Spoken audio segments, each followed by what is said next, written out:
بسم اللہ الرحمن الرحیم۔ السلام علیکم۔ سب سے پہلے درود پاک، اللہم صلی علی محمد وعلی آل محمد وبارک وسلم۔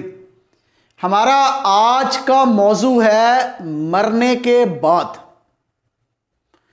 تو جن لوگوں نے ابھی تک ہمارا چینل سبسکرائب نہیں کیا نا، ان کو چاہیے ہمارا چینل سبسکرائب کر لیں اور بیل آئیکن کا بٹن دبا دیں تاکہ آنے والی ہر ویڈیو بروقت آپ تک پہنچتی رہے۔ اس تحریر نے نا میرا کلیجہ چیر کے رکھ دیا ہے۔ اگر آپ میں حوصلہ ہے نا تو ضرور سنیے گا۔ جب موت آئے گی نا، جب موت آئے گی تو یقین کیجئے کچھ بھی کام نہیں آئے گا۔ آپ کے دنیا سے جانے پر کسی کو کوئی فرق نہیں پڑے گا۔ اس دنیا کے تمام کام کاج جاری رہیں گے۔ آپ کی ذمہ داریاں کوئی اور لے لے گا۔ آپ کا مال جو آپ نے محنت سے، مشقت سے، جائز اور ناجائز طریقے سے اکٹھا کیا ہوگا، وہ وارث لے لیں گے اور جس کا حساب آپ کو دینا پڑے گا۔ موت کے وقت سب سے پہلی چیز جو آپ سے جائے گی نا، وہ آپ کا نام ہوگا۔ آج بڑے فخر سے بتاتے ہیں میں شیخ ہوں، میں ارائی ہوں، میں جٹ ہوں، میں یہ ہوں، میں وہ ہوں۔ جو سب سے پہلے جائے گا نا، وہ آپ کا نام جائے گا۔ لوگ کہیں گے ڈیڈ باڈی کہاں ہے؟ جب وہ جنازہ پڑھانا چاہیں گے نا تو کہیں گے جنازے کو آگے لائیں۔ جب دفن کرنا شروع کریں گے تو کہیں گے میت کو قریب لے کے آئیں۔ آپ کا نام ہرگز نہیں لیا جائے گا۔ آپ کا جو بھی نام ہے نا، وہ زندگی میں تھا، مرنے کے بعد آپ کا نام ختم ہو جائے گا۔ میت کہا جائے گا، جنازہ کہا جائے گا، آپ کو آپ کا نام ختم ہو جائے گا۔ مال، حسب و نسب، منصب اور اولاد کے دھوکے میں مت آئیں۔ یہ دنیا کس قدر حقیر ہے اور جس کی طرف ہم جا رہے ہیں نا، وہ دنیا انتہائی عظیم ہے۔ آپ پر غم کرنے والوں کی 3 اقسام ہوں گی۔ 3 قسم کے لوگ آپ پر غم کریں گے۔ نمبر 1، جو لوگ آپ کو سرسری طور پر جانتے ہوں گے کہ یار یہ فلانا ہے، فلانا ہمارا ملنے والا ہے، ہم اس کو جانتے ہیں۔ وہ کہیں گے ہائے مسکین بیچارہ اللہ کے پاس چلا گیا، اللہ تعالیٰ اس کی مغفرت کرے۔ اس طرح کی باتیں کر کے اپنے اپنے گھروں کو لوٹ جائیں گے، کیونکہ انہیں غم تھوڑا سا ہوگا۔ وہ صرف آپ کو جاننے والے ہیں، آپ کے دور کے ملنے والے ہیں۔ نمبر 2 پہ وہ لوگ آئیں گے جو آپ کے دوست ہیں۔ وہ چند گھڑیاں آپ پر غم کریں گے، چند گھڑیاں کہیں گے ہائے میرا دوست، ہائے میرا دوست، ہائے میرا دوست، مگر پھر اس کے بعد اپنی دنیا میں مگن ہو جائیں گے۔ آپ نے دیکھا ہوگا جنازوں کے بعد لوگ کتنی دیر بیٹھتے ہیں، میت کے پاس کتنی دیر گزارتے ہیں؟ کوئی دیر نہیں گزارتا۔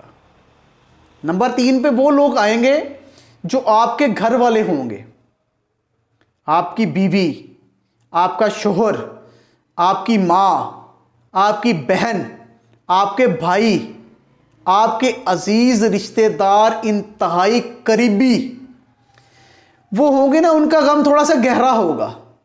وہ کچھ ہفتے، کچھ مہینے یا زیادہ سے زیادہ سال، 2 سال، 3 سال آپ کو یاد رکھیں گے۔ اس کے بعد آپ کی یادداشت کو اٹھا کر کسی کونے میں پھینک دیں گے۔ سال بعد آپ کی یاد آئی تو قرآن خوانی کروا لی، نہیں آئی تو بس بات ختم۔ آپ کے بچے ہوں گے، وہ تھوڑی دیر کے لیے قبرستان جایا کریں گے، نہیں تو وہ بھی آپ کو بھول جائیں گے۔ لوگوں کے درمیان آپ کی کہانی کا اختتام ہو جائے گا اور پھر آپ کی حقیقی کہانی شروع ہو جائے گی، جو آخرت کی کہانی ہے۔ اور وہ کہانی جو آخرت کی کہانی ہے، نہ ختم ہونے والی کہانی ہے۔ آپ سے زائل ہو جائے گا آپ کا حسن، مال، صحت اور اولاد۔ آپ اپنے مکان اور محلوں سے دور ہو جائیں گے۔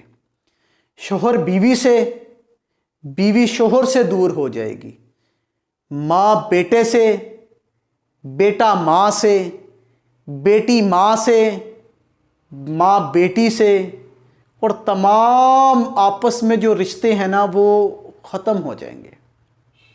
آپ کے ساتھ صرف آپ کا عمل رہ جائے گا۔ یہاں یہ سوال بنتا ہے کہ آپ اور میں، ہم دونوں میں سے کس نے آخرت کی تیاری شروع کی ہے؟ یہ وہ حقیقت ہے جو ہم بھول چکے ہیں، جو غور و فکر کی محتاج ہے۔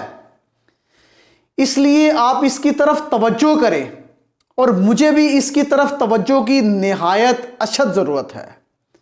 ہمیں چاہیے کہ آج سے فرائض، جو فرائض ہیں نا، جن میں نمازیں بھی ہیں اور دوسرے فرائض بھی ہیں، اور نوافل، پوشیدہ صدقہ، کوشش کریں چھپا کر صدقہ دیا کریں، نیک اعمال، اور خصوصاً تہجد کی نماز، کیونکہ وہ وقت ہوتا ہے مانگنے کا، اپنے نیک اعمال کرنے کا، جس کو آپ دنیا کو دکھانا نہیں چاہتے۔ صرف آپ کے اور رب کے درمیان میں معاملات ہوتے ہیں۔ اچھے اخلاق، جو انسان اچھے اخلاق والا ہوگا نا، اس کو لوگ اچھے طریقے سے یاد بھی رکھیں گے کہ یار یہ بندہ بہت اچھے اخلاق والا تھا۔ آپ نے دیکھا اللہ تعالیٰ کے ولی مرنے کے بعد بھی ابھی تک لوگوں کے دلوں میں زندہ ہیں، لوگ ان کے لیے دعائیں کر رہے ہیں، بلکہ ان کے مزارات پر جا کر اپنے لیے دعائیں مانگتے ہیں کہ یا اللہ یہ تیرے نیک بندے ہیں، ان لوگوں نے محنت کی، ان لوگوں نے تیرا دین پھیلایا، ان کے صدقے ہمیں بخش دے۔ اپنے لیے دعائیں کرتے ہیں کہ شاید نجات ہو جائے۔ آج جسم میں روح ہے نا، تو موقع بھی ہے، معافی مانگ لیں، اچھائی والے کام کر لیں اور کر کے آگے بھیجیں، کیونکہ آگے ان کی ضرورت ہوگی۔ کل جسم ہوگا مگر روح پرواز کر چکی ہوگی۔ جب روح پرواز کر چکی ہوگی تو جسم کا کیا فائدہ؟ پھر افسوس اور پچھتاوے کے سوا کچھ بھی نہیں ہوگا۔ ابھی بھی وقت ہے، توبہ کر لیں اور باقی زندگی رب کی رضا اور خوشنودی حاصل کرنے والے کام کر لیں، ورنہ کل کو قیامت والے دن اگر سرکار پیارے نبی صلی اللہ علیہ وآلہ وسلم نے دیکھ کر منہ پھیر لیا تو کیا کریں گے؟ ہے ہمارے پاس ایسے اعمال کہ سرکار کو منہ دکھا سکے؟ میں نہیں مانتا، ہمارے پاس ایسے اعمال نہیں ہیں۔ ہمیں اگر اپنے پیارے نبی صلی اللہ علیہ وآلہ وسلم کو اور اس کے پیارے رب کو راضی کرنا ہے نا، تو ہمیں نیک اعمال کرنے ہوں گے۔ اللہ پاک ہمیں زندگی میں اچھے کام کرنے کی توفیق عطا فرمائے نا، تو ہمیں ضرور کرنے چاہیے، کیونکہ یہ جو جہان ہے نا، یہ صرف سانس کا محتاج ہے۔ اگر سانس آ گیا تو یہ جہاں، اگر نہیں آیا تو وہ جہاں۔ اللہ پاک سے دعا کرتے ہیں کہ اللہ پاک ہمیں زندہ رہتے ہوئے زندگی میں اچھے کام کرنے کی توفیق عطا فرمائے، اور اللہ پاک ہمارے بچوں کو اور ہمارے گھر والوں کو سب کو نیک بنائے۔